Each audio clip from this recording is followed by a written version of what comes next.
Hello, this is Stalnaker with Hub Culture, and we're at the World Climate Summit in Durban, South Africa, against the backdrop of COP17.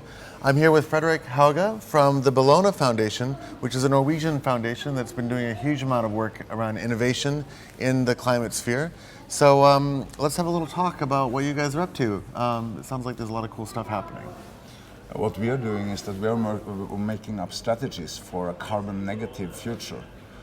Because what are we going to do if we are too late in combat global warming? And we have been working for many years with carbon capture and storage, but we are also now combining this with using biomass into a carbon capture and storage strategy.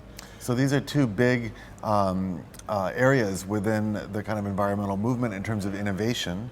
Can you, for somebody who doesn't necessarily know what carbon capture is and what biomass is, can you kind of explain what they are and how you're connecting them? Because it's really interesting.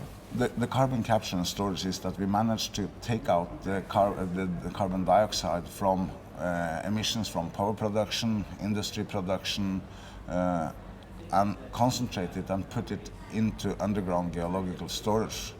That sounds maybe a little bit dangerous, but all the oil and gas comes from this kind of geological formations, and it's possible to do this in a safe way when you investigate it. So you're taking the carbon out of the smokestack or out of the air and you're putting it under the ground. Exactly.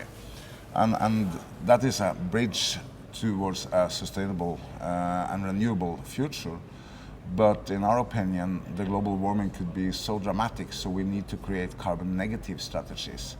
And since biomass is in a way carbon neutral, if you remove the CO2 from energy production from biomass and put it underground, you remove CO2 out of the atmosphere.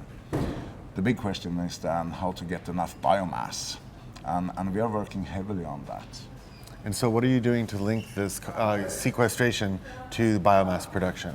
First of all, if you have concentrated CO2, you could feed, for example, algae production and increase the algae production 5 times. Because algae eats carbon. Yeah, and 50% of the oxygen in the air is from algae in the oceans. But what we found was that... So does algae eat carbon and emit oxygen? Yeah, okay. And you store the carbon in the biomass. But the big problem was the conflict with freshwater use. So we have been studying in particular how to use seawater to produce a large amount of biomass. We know that already today with existing biomass produced in a sustainable way, it's possible to remove around 3.5 gigaton of CO2 yearly. That's a lot of carbon. That's close to 10% of the reduction we need. If we had enough biomass, we could go up to 10 gigaton. That's 25% of what the reduction is needed. So you need a lot of land to create a lot of, even with water, or you need large scale space to be able to do this. Where in the world can you do these sorts of things? Now what we have done Deserts, is that I guess, right? Yeah, the deserts is perfect. And what we are doing now is that both in Jordan and in Qatar, we are making pilot projects bringing seawater into the desert. And we have combined several different technologies because it's the interesting part here is the synergies, for example, with concentrated solar power needs cooling. And there's large plans for concentrated solar power in the Mediterranean and North Africa, but we cannot empty this for fresh water cooling these facilities. Right. So we use the seawater for cooling this, and then we get waste heat, and we have developed then a greenhouse that evaporates the seawater and produce fresh water. So this is a closed loop system. You're using the seawater to cool the solar arrays, you're using the seawater to grow algae, and then you're turning that algae into biofuels that can be used. Yeah, you could as well, use right? that biomass for many different. You could export it, so you get a trade, and I think a large part of the future energy needs to be produced in the desert. Europe should look at their CO2 emissions as a bank loan that has created their welfare. It's time to pay back with a kind of interest now. So we should go carbon negative and introduce a much more heavy focus on how could we solve climate issues with trade. What we see is that both producing biogas locally could feed the concentrated solar power turbines during night, so we could use it as base load. Then we get CO2 back to the algae production, and we could get at least 50% of it binded in the biomass. So these are large-scale solutions. Yeah, and that's what's fascinating here, because you have both in Jordan, you have the Dead Sea that is 600 meters under seawater level, so you don't have any pumping costs.